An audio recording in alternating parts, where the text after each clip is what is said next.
Magandang araw, welcome sa channel na ito. Ngayon, ibahagi ko sa inyo ang aking kaalaman sa karunungang lihim. Narito, orasyon sa pinaglaruan ng lamang lupa.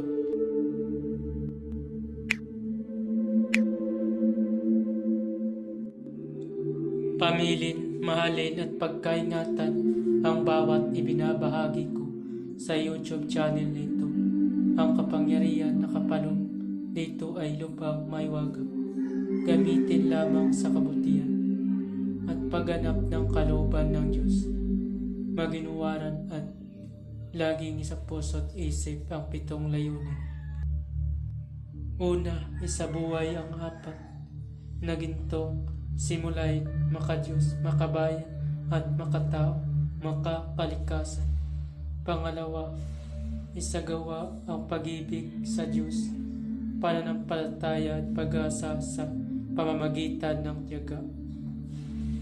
Pangatlo, isakatuparan ang kabutihan, katuwiran, kalinisan, katotohanan at kadalisayan, kaliwanagan at kababaan ng kalooban.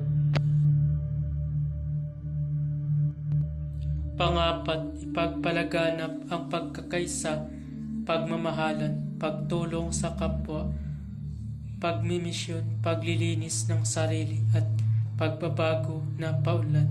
Panglima, magkaroon ng pagagalangan, pag-unawaan at pagmamahalan sa isa't isa bilang mga kapatid at kapwa-tao. Panganim, maging dakila sa isip, sa salita at gawa para sa Diyos, sa bayan at tao.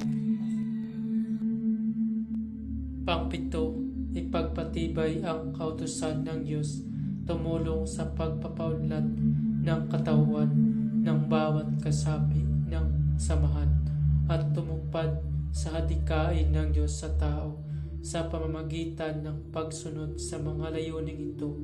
Ang isang naghanap sa Diyos ay makakasumpong sa Kanya at hindi pagkakaitan ng Kanyang liwanag.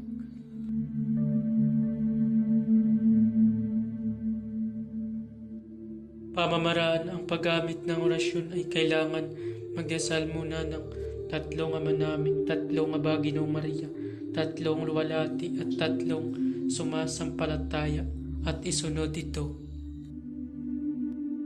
Narito ang orasyon. Eli et ebus corum.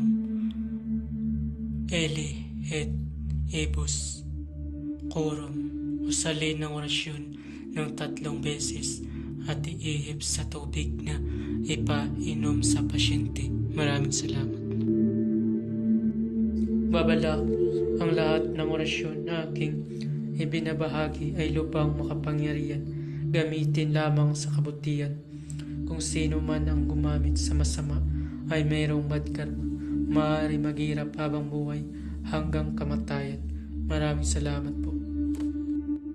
Bago matapos ang video ito, huwag kalimutan mag-subscribe and click the bell icon para laging update sa mga bagong video.